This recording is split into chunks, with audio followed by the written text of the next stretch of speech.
Welcome back to Estate Agency Mastery. We are season 3, episode 6 with returning guest Oliver Howard. Now, Oliver, how are you, sir? I'm all right.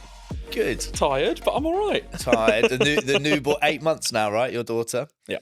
Good on you. Well, About 2 hours of sleep a night at the moment, which is lovely. good. So we've just had Sian on, who talks about her daughter. Yeah. I was talking about my daughters, actually. And it kind of links well, because what I want this episode to be all about is if you're considering taking the steps into business ownership or joining a brokerage, what you should do. You know, Sian talked about her daughter being a why. She was like, I don't want someone bringing out my kids. As a single mom, I want to be there, etc. But I also want some practical stuff from you, right? Because I know you're a sharp, practical dude. So if you're watching this and you're going, right, 2026 is my year. Yeah. I want to take that leap to self-employed estate agency. Before you even get there, what should you be doing? The first thing you should be doing is saving money, in my humble opinion. I think you need at least 6 months. Obviously, different brokerages offer different things nowadays. But I think you need at least 6 months, preferably a year's worth of savings to cover your mortgage, your rent, your home expenses, your car, your X and Y and Z, plus the new costs that are going to come associated with running a company or a brokerage because you're self-employed. So your individual public liabilities insurance and so on and so forth. I didn't do that when I left because I left in a massive, I hadn't planned it. I left in a massive hurry. And I left after spending a good few £100,000 the year before on buying investments. And I was left with 10 grand assets. I was doing amazingly, but I was cash poor and I set up. And that's why year one, I struggled a lot because I just didn't have the cash flow to do anything with. Just on that, I don't want to let that go. Yeah. So I've been there, right? I've been self-employed since I was 23, right? And I think I was 26. My first agency had a nice AMG, but then I couldn't afford the car payments and had to pay staff. And then 2 months later, I was balling again. And how did you get through that? My partner at the time, and I will always caveat and say, without her, the company wouldn't be a thing. Is the reality, because I was living off probably no more than having maximum of 500 quid to £1,000 in my account at one time type thing, because I was having to push back Rightmove payments and Zoopla payments until I got paid a fee and so on. And year one, at the end of the day, when you start up on your own, it's hard to get those instructions. And what's the company? Nearly 4 years old now. We were one of the kind of earlier starters to go self-employed, so it wasn't really a thing then either. But without her, and she was working part-time as a healthcare assistant in the NHS, making like 12, 13 grand a year, we didn't live life, we existed at that point. But it had to be done. She backed me for that year, and now I can absolutely repay that and more type thing. So, but that's without her there. If I was on my own, I don't know realistically what I would have been able to do, but that was my own fault for being naive and going into it and going, I'm going to be a millionaire within a year and do this and this and this, and not going into it with any savings. Makes sense. And as you're saying that, my ex-wife, I wouldn't have been able to do half the things if it wasn't for her. So if you're watching, I remain in gratitude. Not a chance. Okay, so saving some money, being financially secure, and actually having a way, I call it the baked bean diet, right? Knowing that you can exist, but you're not booking That's what I was Dubai. on. For 9 months, I literally lived off, I think this is going to sound horrific. Living in my house was not a pleasant smell, but I was living off pickled onions and beans on toast. Yeah. Like that was, and occasionally my partner would go and buy nice food and we'd have a nice dinner once every month, but we couldn't afford it. Proper student living, right? Proper student, I don't think even my little sister's at university. I don't think she even lives like that type thing. So it was like, you've got to be, if you're not prepared to go into it to grind and understand that you're going to not make any money potentially for a year, and you're going to have to suffer for a year to make loads of money in year 2, 3, 4. If you're not prepared to do that, I don't know really. Yeah, makes sense. It's really hard for me to stay broker agnostic on this piece because I do know there is a business that offers upfront commission, and certainly in London will pay for your photography and videography and what have you. But we won't go there. We won't go there. So It's your podcast. no, I'm staying impartial. It's all right. The I'm staying second that impartial. you get a pitch in, I'll get a pitch straight back in. So just be aware that's of why that. I'm staying impartial. So having the dough behind you, having the support mechanisms behind you, on a more practical level, right? Because a lot of people will be going from an employed high street model, and you say yours was not necessarily focusing on your store, but what should you be doing before you give notice? Well, Sharma's big on personal brand. I know you're probably quite similar. What should you be doing? Personal brand, yes, but personal brand is really hard to try and create at most high street corporate agencies. That's why I left. Wasn't allowed to do it, type thing. If you can create a personal brand at your high street agency, yes, crack on with that. 6 months to a year prior to you thinking of going, start getting that exposure, get yourself prepped, get yourself ready, so that when you go, you've got at least something to fall back on, type thing. Even if you've got no buyers when you set up, no database, no nothing, you can say, well, look, I'm doing this side of marketing, and that's already better than what you're being provided. But more practically, like I've had conversations with a couple of the guys that have now joined my company who weren't managers, they weren't valuers, they were like me, they were just negotiators. So bloody good at selling a property, no idea how to generate a lead, no idea. And that is something that I would say is if there is an assistant, sorry, Chris. Sorry? If there is an assistant manager role or a valuer role or something like that, you will get paid less likelihood than if you're a very good negotiator, but take that on because corporate is different to self-employed. I would jump into that valuer role because in self-employed is very different to corporate. From what I've seen is self-employed, if you can generate the lead, 99% of the time you'll probably sell it. Yeah. But if you can't generate a lead, you're stuck. You've got no client services necessarily sending you 20 leads a month to go and try and convert 10 and then maybe sell 4 or 5 type thing. Makes sense. That's what I would say the biggest focus and the thing that I missed out on the most was doing that. So I'm in complete agreement, but I'm also going to challenge it slightly is that most high street agents that I personally have had to value my properties in the last few years have been shocking. Yeah. So how do you can learn to value in the kind of British sense, but where have you learned to hone your craft? I think valuing, I think anyone can do. I think my partner could sit down and value a property, take a few hours and she'd get a price type thing. I think it's finding the details and getting in touch with people is the main thing. And everyone has different ways about it. And I didn't properly work out how to do it until like end of year 1. And then you see year 2 exploded, year 3's done even better and so on and so forth. I won't go into too much detail about how I do it because that is a brokerage specific. Do you just offer that at your... Oh, no, sorry, we're staying... I said no name. Yeah. But learning the best way for you to go and get something, that's the main thing to work because I work very, very much on the cold side. I do not do the door knocking. Like I don't really do a huge amount of canvassing in terms of leaflets and things like that. But the cold element, cold calls, cold emails... I don't think anyone can beat me on that type. No, and you're brilliant at it, and you've got that process nailed, right? Absolutely.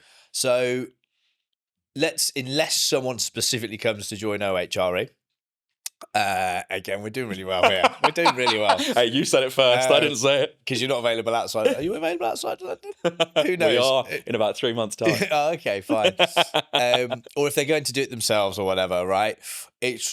And they're listening to this, it's really easy for them to then go, oh, fuck, I hate door knocking or I hate canvassing or I hate direct mail. So I'm not going to do any of that. Yeah. I'm going to follow what you do. I would argue that your processes and your skill set mean you're a bit of an anomaly. Absolutely. When it comes to that. Well, and bear in mind, like it took me a year to hone what worked for me in the first place. And there's an investment. It's not, you've got to work out how to do it right. I from the start, it wasn't just cold emailing and cold calling. I did do some door knocking at the start and I actually got a couple of instructions from it. But I'm quite, like when I'm in front of someone, I'm fine. I'm very sociable. I'm a very good people person. Otherwise, I'm really quite like socially inept. Yeah. Knock on someone's door and I'll just go, hello. And it won't be anything interesting. But at the start, I did leaflets. I did handwritten letters that were wax stamped that I would spend 6 hours on a Sunday night doing that and sending it and walking around the neighborhood and putting it through people's doors. And I got some responses after a year of being able to hone that letter, hone the email, hone my cold call script. But in terms of what I do, yes, I mean, there's a couple of people that do it, but it's quite hard to replicate on the effective, not on the scale, but on the effectiveness of what I get from it. So I want to go into those early days then. Knocking on people's doors, you went, yeah, I got a few instructions from it. Yeah. Talk me through that, and if should you do that as a self-employed agent starting out? I think you should try. I think you should absolutely try. What if you because don't want to try? you got to do it. You have to, right? You've got to. It's a rite of passage. There's like 5 or 6 different ways you can try and get in touch with someone, and door knocking is one of them. And it is, from the time I worked at corporate, I never door knocked when I was at my old company. Never. And for most people, they won't have done it either. At the end of the day, you go and knock on someone's door and it goes really badly, you never have to see them again. Yeah. It's the reality. But the worst thing is if you don't try, and then you actually could be phenomenally good at it, because some people are perfect doorstep salesmen.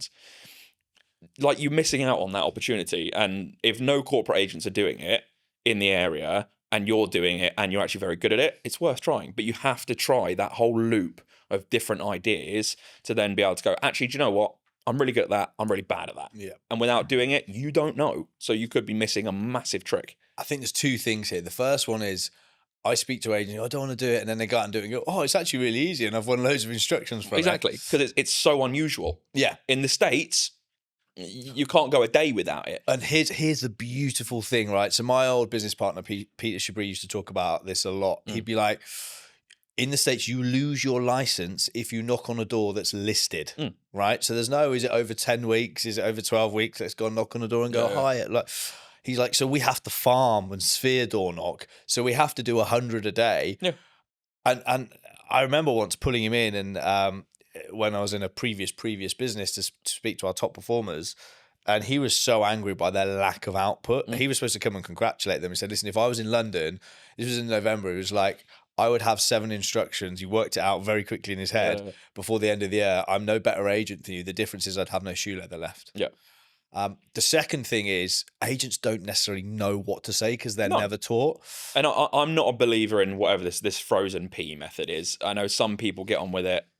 Personally, it's a pattern disrupt though, right? Whether you go, I've got peas in car, I got to go, right? Yeah, but I think it depends on where you're doing it, is the reality, because London specifically, in my opinion, you're dealing with such high value properties.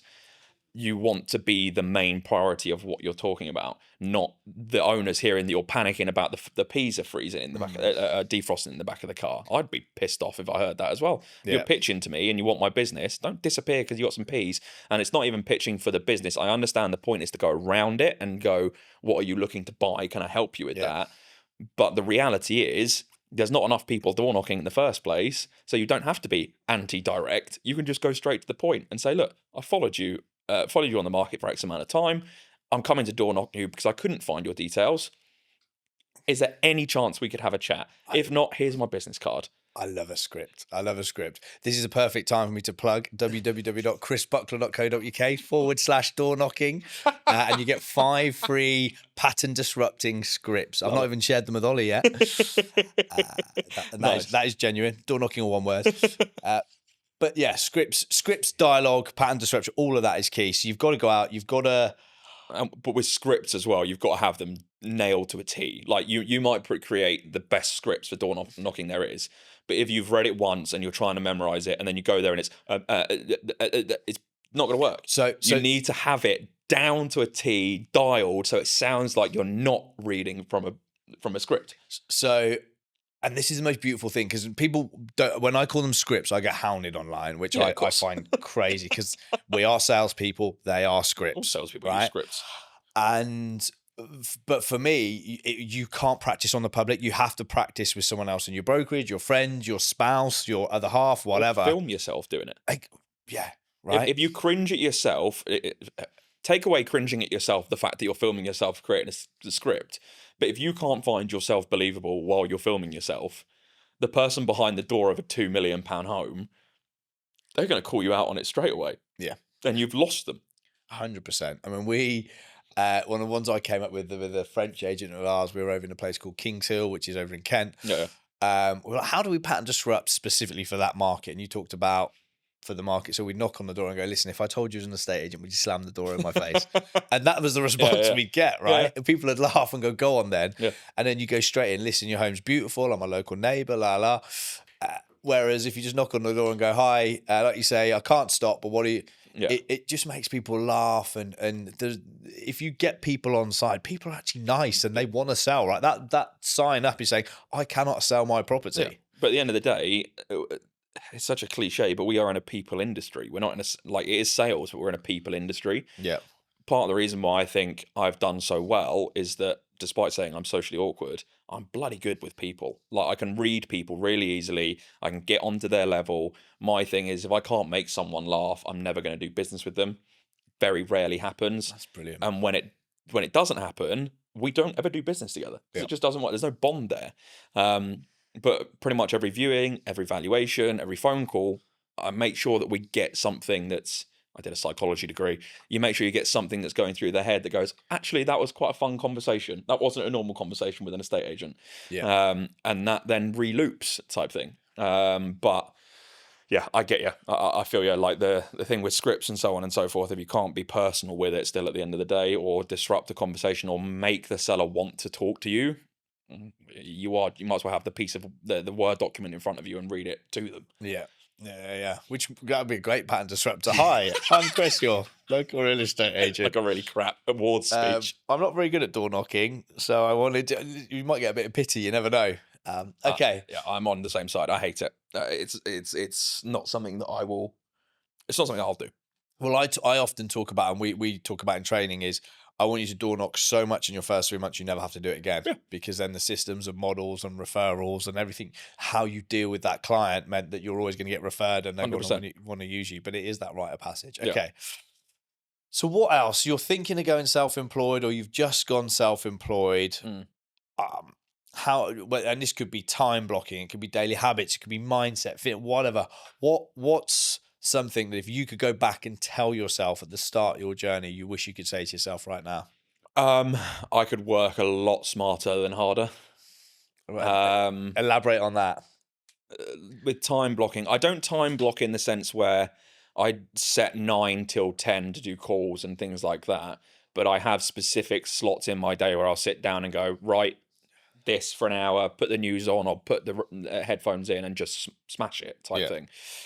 Before, I didn't really work smart. I just worked hard. So I was doing, that's one of the things I think I became somewhat well known for, is that I was doing 19-hour days for the best part of a year.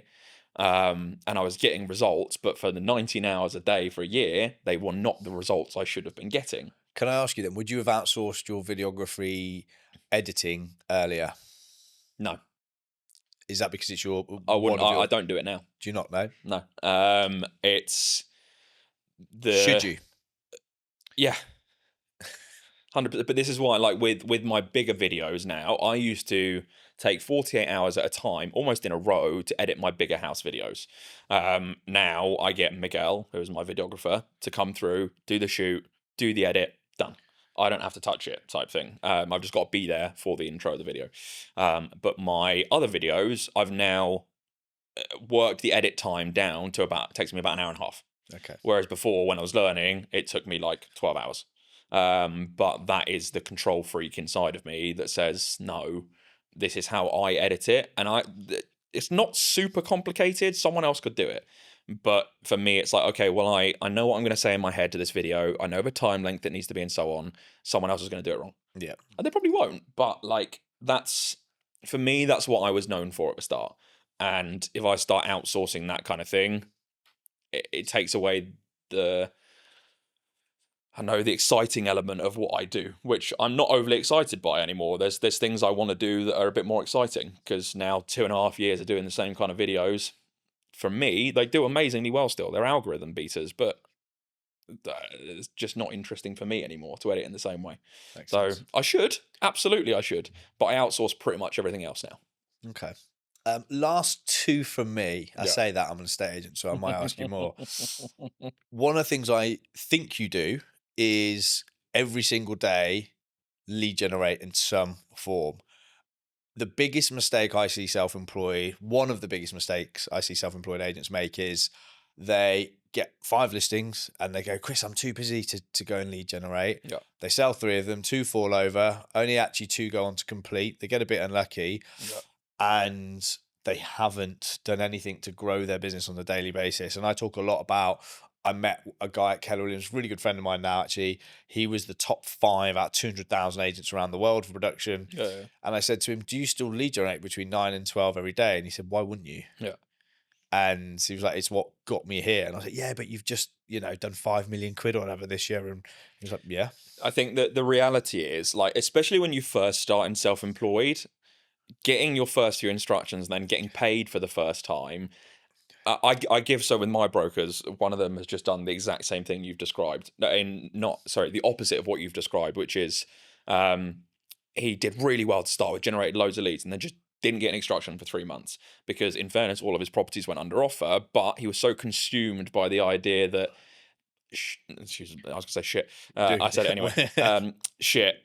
The amount of money I'm now going to make from this compared to what I used to make, I need to devote all of my time to it, which I get. Like, I understand. If you're making 15 grand of fees from one deal instead of 2,000, I understand. But now he's scarcity mindset, isn't it? Right? Exactly. But now he's left with having to regenerate, and try and get more leads. So the reality is, unless he's got a cash buyer on a chain-free freehold house, his next bout of money is probably in like 4 months. Yeah.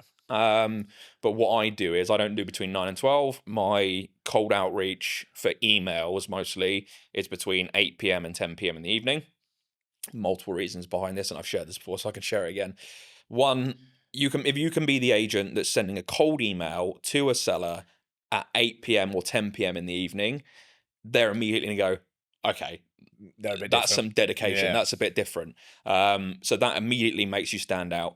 2, it's also when I'm probably the most tired in the day, but my tiredness gives me some creativity and allows me to expand on the normal cold email templates type thing.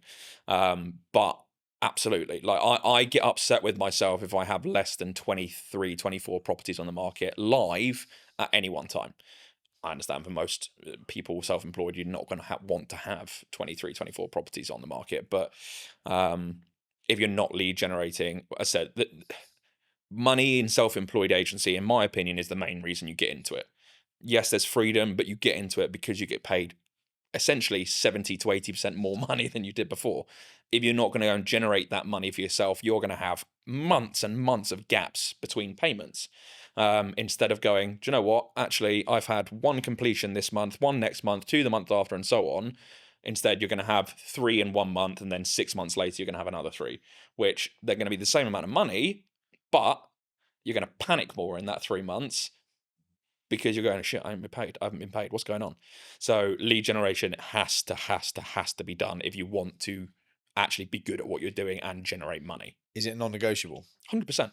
And what happens if... You can't rely on people to come to you. No. Like the thing with self-employed stuff, for the most part, there's obviously a couple of brokerages that are different. We're all online.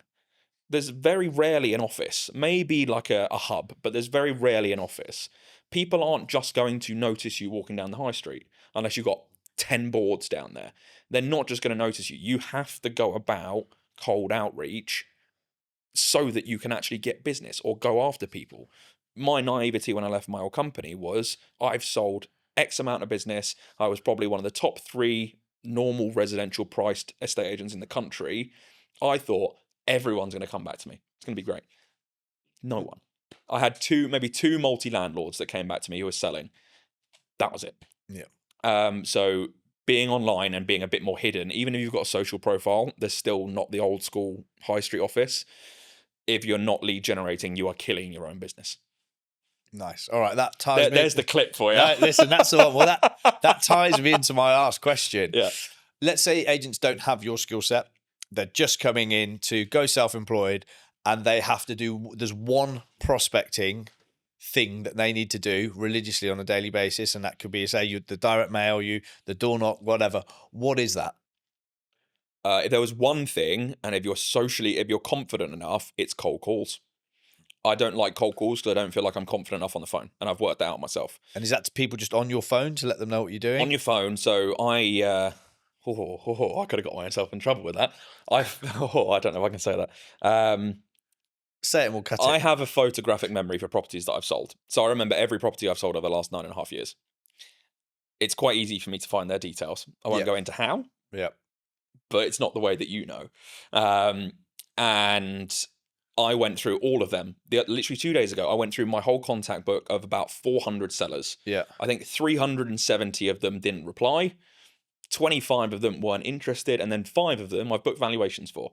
That's a start. The second one is, if you people's information is out there. We live in 2026. Like, you can find people's phone numbers everywhere. It's not hard, especially once you learn how to do it. It's really not hard. Call random people. The first 20 times that you do it, it's going to be awful, and you're probably not going to get any business. But that is the most direct way to get someone talking to you straight away. Cold emails, someone can quite easily brush off. It takes me normally about 13 weeks of emailing to get a response. But cold calls, you've got them on the phone. Don't leave a message. That's the one thing I will say. But you've got them on the phone. That's the non-negotiable for me. That's what I did a lot at the start. I wasn't good at it, but that's what I did a lot. But any form of outreach, don't just wait for people to come to you. That's the non-negotiable. I think often I say to people, how many people you got on the phone and on the app, or they go, I got 2,000. How many of those have you phoned to tell them you're a real estate agent? You're 007, you're a secret agent. How many of those would have sold you or knew someone that would have sold with you within a few miles if you would have just phoned them and said, I mean, again, we got loads of scripts and dialogue on this, but hey, listen, I'm going to say, could I have a favour, Ollie? What is it, Chris? I know I haven't spoken for a couple of years, but I'm going to send out an email. If you see anything glaringly wrong, would you drop me a 1 or 2 liner back to let me know? Brilliant. What was your email? And then build you onto my database. We nurture you, right? And I'm evidence of it. If you wait too long for it, you could lose money type thing, because there was a property that I sold 6 years ago to a guy who explicitly told me when he bought it, I'm going to be here for 6 years. But I didn't think about it. I didn't make a mental note. I messaged him the other day and he went, oh, hi, Ollie. We're actually under offer at the moment. £1.2 million flat. That's a 24 grand fee. Because I wasn't confident enough 6 months ago, or couldn't find the details, but I wasn't confident enough 6 months ago to just message him and go, hey, how you doing? Like, just checking in type thing.